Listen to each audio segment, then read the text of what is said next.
So this video is not clickbait. There's actually a stock right now that charges you a borrow interest rate of 848%. And I wanted to make a video explaining what exactly this means so you know what you're getting yourself into, so therefore you make a more informed decision. So again, one of the stocks that I decided to short today is DJT.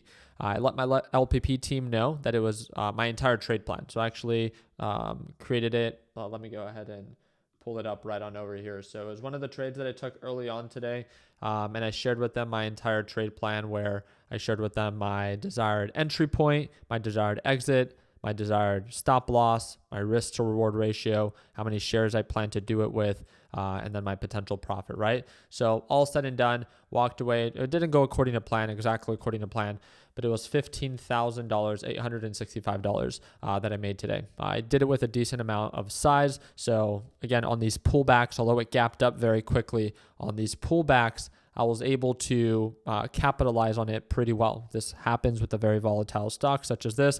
That was a 4% move alone. And as well as from 53 to the pullback that we had to lows of 50.50 or 50.60, that was another 4.5% in a perfect roll. So 8.5% is what I had to work with. Obviously, I didn't make 8.5% on the overall total trade, but I got relatively pretty close to that, playing with being pretty heavy. And that's kind of my biggest takeaway today. I added too much size when direction still wasn't clear. Fortunately, we didn't really show much progress beyond 53. And as you guys can see with my trade plan, that was my desired stop loss. So overall, played very well with that, just fortunately with that. But moving forward, again, I should not have that large of size if direction is not in my favor with it actually selling off. But one of the things that I quickly wanted to show you is this. So when you go ahead and try to short this stock, there's some brokerages that won't even allow you, right? But if you read the fine print, it says you are short selling one share of DJT. DJT is not labeled as an easy to borrow pretty much stock. And this happens pretty often if the stock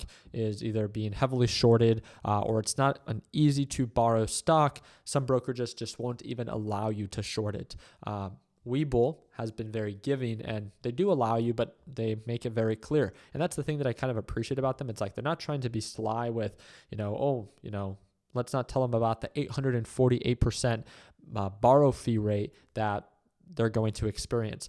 And the first thing that I want to remind you is no, just by opening up a short position, it doesn't mean that you incur that borrow fee. It's if you carry the position overnight. And this is why I close out my short position every day right before the market closes. You can go into the extended hours, but do not carry it overnight, or you will incur a prorated percent of the 848%. And we can do the math very quickly. It's based off of 365 trading days. So if we do 848 divided by 365, the prorated rate per day, so if you were to carry it over per night at that current borrow fee or borrow rate, would be 2.32%. So what that means is if you have $100,000 and you short DJT and you plan to hold it overnight, it's going to charge you a borrow fee of margin interest of 2.32%. This is a not easy to borrow. It's very, very expensive. This is not normal. Some borrow fees are like less than 5% or, and that's divided by 365 days.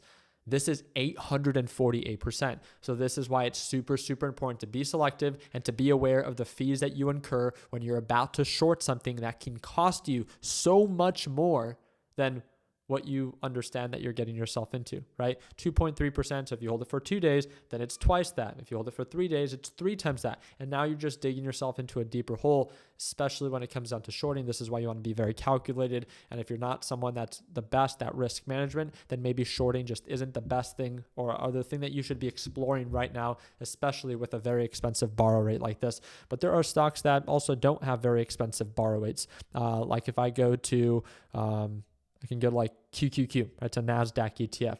If I go and try to short this, well, let's say I wanted to short 10 shares.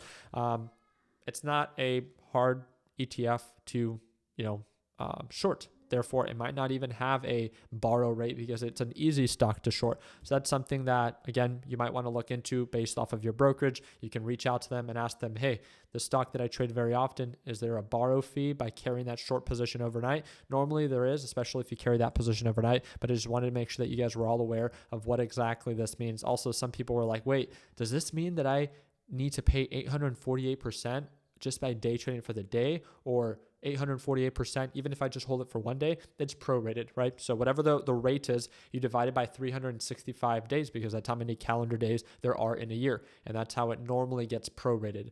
And then you'll come up with they call it like a per diem, the per day rate, and then with that, just depending on your position size and how many shares you decide to buy, will determine what your overall borrow fee is going to be per day. So again, in my opinion, I don't think that shorting, especially when learning how to do something, you shouldn't really be carrying a short position overnight. In my opinion, it comes at a much greater form of risk. And if that's not something that you understand, then maybe you want to ease into it a little bit better than jumping just right into it. So I wanted to make sure that was understood, but overall, very grateful for how today played out. And I'm very excited to see, just depending on how the market performs, right? If we look at this on the 4-hour time frame, based off of yesterday's video, I talked about a market pullback. This is perfect. Market pulled on back. Now we're testing the moving average. So we'll see. Is the NASDAQ market going to bounce off the moving average just like it has every other time this entire year? Or is it finally going to break below the moving average and continue to sell off? And remember, my trade plan for TQQQ. So if you guys remember, my goal to buy was right around 59 and my goal to sell was right around 64. And guess what? We hit 59 today, but then bounced right back at 60. So I will see tomorrow if I end up going short or if I end up going long on NASDAQ, right? And that will just all determine based off of market direction. Again, I want to remind you, prize week, every order placed right now for our Corvette giveaway gets a prize or gets cash. We've never done a prize week this big for our Corvette giveaway. Look at all the PS5s, look at all the Xboxes. So every order placed, you can place one order, you can place 5. Every order gets either one of these prizes or cash. I'm just being open with you guys. The most common prize is definitely cash, but we are gifting all of these different prizes to random people like you that are purchasing something from shoptechbutts.com or the 4th link in the description down below. And right now, every order placed gets you 10x entries on every dollar spent. So again, feel free to check that out. I hope to see you for tomorrow's live trading session. I hope that you learned something new when it came down to me breaking down what that borrow rate is. And if you still have any questions, please don't be a stranger. Don't be weird. Just ask me a question down in the comment section, or if you want to keep it private, shoot me a DM via Discord or via Instagram. If you have questions and you can't figure it out on Google, I want to be here to try to answer your question, or if I can't answer it, then maybe I can just guide you in the right direction and maybe someone that can. Okay. Wish you guys nothing but the best. Hope that earns a thumbs up. Please consider subscribing. And like always, let's make sure that we end the year on a green note. Take care, team. It didn't turn off.